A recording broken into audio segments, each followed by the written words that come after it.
Phone call for you. Hi, ఏ తిరుపతి, ఎలా ఉన్నా? మోహిని పిశాచి గొడవ లేదు కదా? ఇంట్లో అంతా బాగున్నారా? ఏంటి సైలెంట్ గా ఉన్నావు? ఏదో తటపటాయిస్తున్నావే. ఫోన్లోనే అంతా తెలిసిపోతుందిలే. అయ్యగారి కారు లారీ గుద్దేసింది. అయ్యగారికి కొంచెం గాయాలు తగిలినాయి. కొయ్యి కొయ్యి, ఇలాంటి కథ ఒకటి చెప్పి నన్ను హడలుగొట్టమన్నారు అయ్యగారు. లేదమ్మా, కానీ మనసొప్పక ఫోన్ చేశాను. ఇప్పుడు అయ్యగారు ఎక్కడున్నారు? ఇంట్లోనే. నేను ఫోన్ చేశానని అయ్యగారితో హలో హలో, నేను ఇక్కడ తటపటాయించింది ఆమెకెలా తెలిసింది? చదువుకున్నోళ్ళు కదా.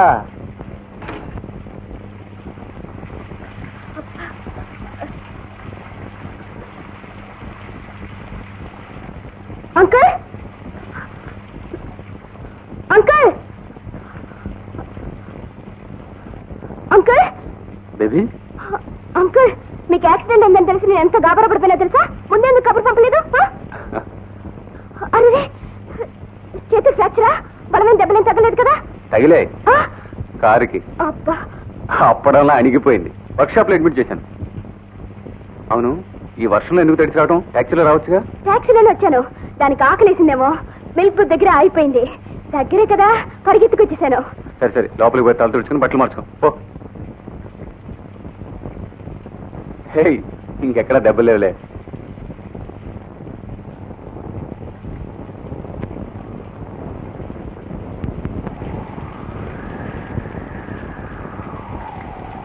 నీ చదువు ఎలా ఉంది?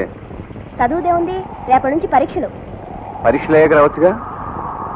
గాడి గుడ్డు పరీక్షలు పోనిద్దరు. మీకు యాక్సిడెంట్ అయిందని తెలిసి నేను అక్కడ ఎలా ఉంటాను? బాగా చదువుండవు, నా పేరు చెప్పి తప్పించుకుంటావే. అంకల్,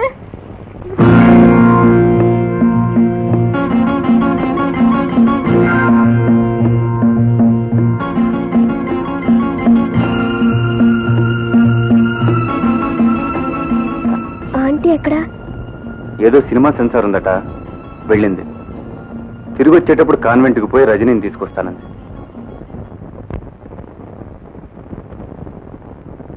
సెన్సార్ బోర్డు మెంబర్ హోదాలో ఈ సినిమా విడుదల ఆపేయాలని సిఫార్సు చేస్తున్నాను. అయ్యో, అలాగంటే ఎలాగమ్మా? Producer and his the director. కథా వస్తువే సవ్యంగా లేదండి. ఒక రచయిత్రిగా, ఆడదానిగా నేను ఈ కథ ఒప్పుకోను. ఏమిటి సవ్యంగా లేదంటారు? ఏమిటా, కన్న కూతురులా చూసుకున్న అమ్మాయిని అతనే పెళ్లి చేసుకున్నట్టు ఎలా ముగించారండి? కన్న కూతురే కాదమ్మా, పెంచుకున్న కూతురే కాదా? ఏమైనా కూతురేగా, కూతురుగానే పెరిగిందా? అసలు మనసు ఎలా ఒప్పుతుంది సార్? రిలీజ్ తేదీ కూడా ఇచ్చేసామమ్మా, గొడవ అయిపోతుంది. ఎవరిని అడిగిచ్చారు? జ్యోతిష్కుణ్ణి. కథలో టర్నింగ్ పాయింట్ అది కదమ్మా. మీకు మరి కథే దొరకలేదా? ప్రేమ, త్యాగం, స్త్రీ స్వాతంత్ర్యం, దేశభక్తి ఎన్ని లేవు? చేసే టర్నింగ్ పాయింట్ ఎందుకండి? ఐఎమ్ సారీ, నా నిర్ణయం మారదు. అంకుల్, ఎలా ఉంది డ్రెస్? ఆంటీ పరికిని, ఆంటీ రవిక, మీ జరి పంచేమో ఓణి. కాంబినేషన్ బాలేదు. ఏంటి అలా చూస్తారు? మాకెవరికి చెప్పకుండానే హఠాత్తుగా చాలా పెద్ద పిల్లవైపోయినట్టున్నాం.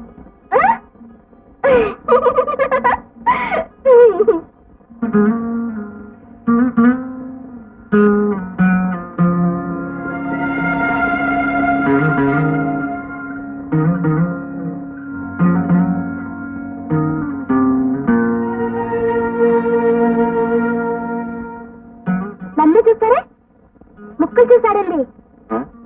ఏమిచ్చు? Two heart.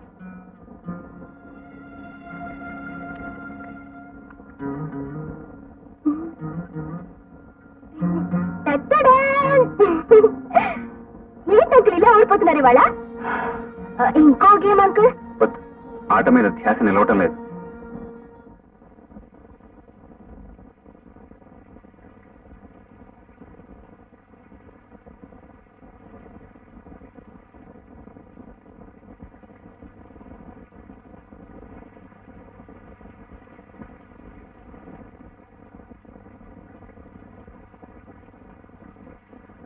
మీరు అంకుల్ అదోలా ఉన్నారు.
శ్రీనివాస్ గారితో మాట్లాడాలి.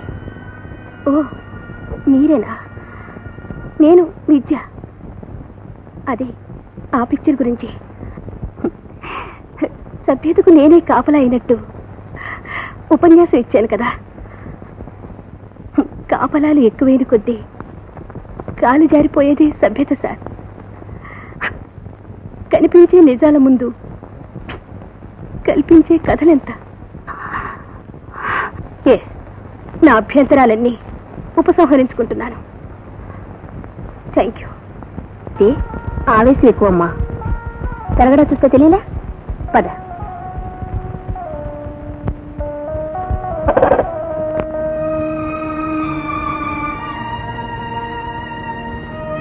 భోజనం చేద్దారండి. ఏ ఆకలేదా? సన్ బాబు, మీకు విషయం తెలుసా? ఈ రోజు బరువు చూసుకున్నాను, 2 కిలోలు ఎక్కువయ్యాను. అందుకేనేమో జాకెట్ అంతా పట్టేస్తోంది.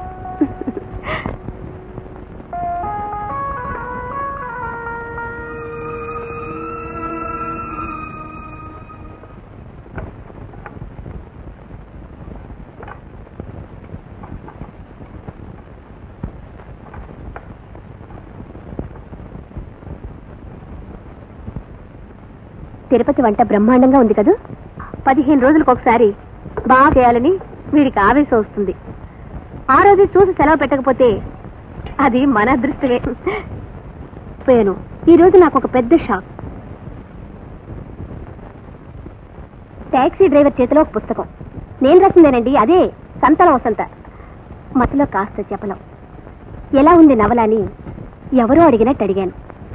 రాసిందని మొహల్లా ఉంది అన్నాడా మహాపాపి. నేనేం తెలియకే అన్నాడో తెలిసి అన్నాడో మరి. టాక్సీ అద్దంలో 3 సార్లు నా మొహం చూసుకున్నాను.